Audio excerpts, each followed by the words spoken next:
Entouré d'encens, bercé par des chants et des prières, le corps de Thich Nhat Hanh est exposé dans cette pagode de Hue, sa ville natale. Religieux et laïcs, ils sont venus du monde entier rendre hommage au maître zen, mort à l'âge de 95 ans. Je vois le maître dans chaque herbe, fleur, branche d'arbre. Il est là sous une autre forme. Ce qu'il nous a laissé, c'est la croyance en la paix et l'amour. Moine bouddhiste le plus influent après le Dalai Lama, Thich Nhat Hanh est considéré comme le père de la pleine conscience. En 1982, il crée le village des Pruniers dans le sud de la France où il partage sa philosophie. Dans le bouddhisme, on sait que vous êtes le Bouddha. Vous avez de la nature de Bouddha en vous-même.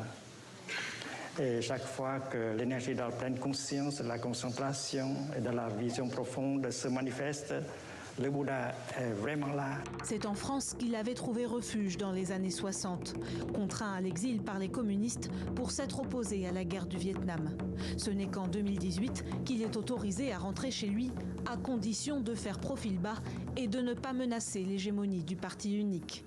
Car parmi les millions d'adeptes du moine figurent des personnalités de premier plan comme la reine des médias Oprah Winfrey ou le patron de Google, Sundar Pichai.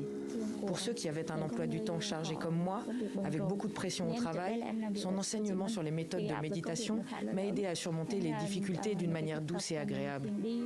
Auteur de centaines d'ouvrages, en 2014, il est victime d'un AVC et ne pouvait depuis ni parler ni se déplacer.